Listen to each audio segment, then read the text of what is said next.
చెప్పండి అయ్యా. ఈ ఈ గుడి ఈ పొలతల గురించి విశేషతలు.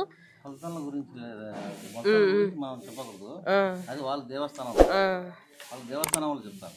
ఈ కాశీన ఆశ్రమం ఈ అన్నదానం గురించి చెప్పండి.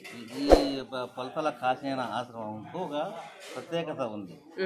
ఇది దాదాపు ఒక 76 సంవత్సరాల క్రితం కాశీనాన్ని ఇక్కడికి వచ్చినాడు. 11 రోజులు ఇక్కడ నిద్ర చేశాడు.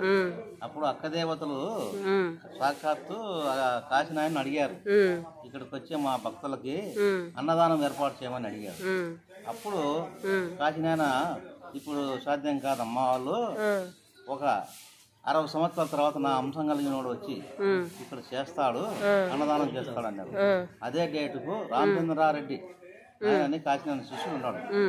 రామచంద్రారెడ్డి నాయకత్వంలో ఖచ్చితంగా 60 సంవత్సరాలు ఇక్కడ అన్నదాన కార్యక్రమం ఏర్పాటు చేయడం అయింది.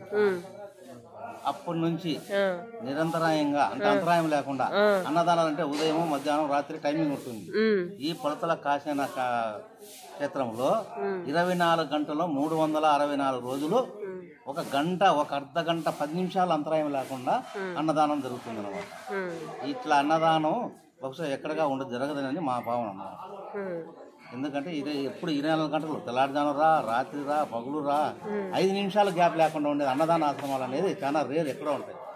అందువల్ల ఈ పొలతల కాశీన ఆశ్రమంలో నిరంతరము 24 గంటలు 364 రోజులు పండగ లేదు, విశేషం లేదు, ఇక్కడ లేదు.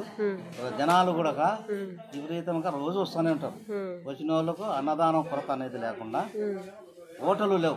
ఇంకొక విశేషం ఏమంటే ఎక్కడైనా హోటళ్ళు ఉంటాయి. పొలతల కాశీన ఆశ్రమంలో ఇన్ని వేల మంది వచ్చిన హోటళ్ళు లేవు. ఎందుకు ఉండవు అంటే కాశీన ఆశ్రమంలో అన్నం ఎప్పుడు దొరుకుతూ ఉంటుంది కాబట్టి ఆ గొప్పము ఒక ప్రత్యేకతగా మేము భావిస్తాము.